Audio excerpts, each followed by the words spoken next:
Hi guys, welcome to another video. So आप लोगों को मेरी स्किन देख के समझ आ रहा हो कितनी ज्यादा टैन हो रखी है, व्हाइट हेड्स भी आ चुके हैं, फेशियल हेयर भी आ चुके हैं। सो आज आप लोगों को शेयर करने वाली हूँ अपना वीकली स्किन केयर रूटीन। बिना टाइम वेस्ट करे वीडियो को स्टार्ट करते हैं। तो सबसे पहले मैं चली गई थी फेस वॉश करने और मैंने डबल क्लेंजिंग करी ताकि अच्छे से सारा डर्ट निकल जाए। देन मैंने यूज करा था ये एवरयूथ का फेस स्क्रब और उसको अच्छे से पहले 5 मिनट मैंने रब करा, देन उसको अच्छे से रिमूव कर दिया। बचे कुछ व्हाइट हेड्स निकालने के लिए मैंने लगा ली थी ये नोज स्ट्रिप को मैंने 10 मिनट रखा, देन उसको भी अच्छे से रिमूव कर दिया। सो फेस से सारा डर्ट तो निकल चुका है। अब बारी आ चुकी है फेशियल हेयर रिमूव करने की, जिसके लिए मैंने यूज करा था एक कार्मेसी का फेशियल शेविंग बाम। आप इसकी जगह एलोवेरा जेल भी यूज कर सकते हैं।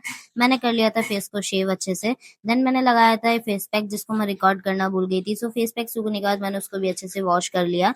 अब हम कर लगा लेते हैं रोज वाटर। और मैंने रात का टाइम था तो मैंने सीरम लगाना अवॉइड करा, मैंने सीधा लगा लिया था मॉइस्चराइजर, जिसके लिए मैंने यूज करा था ये डॉट एंड की का मॉइस्चराइजर। ये भी बहुत अच्छा है।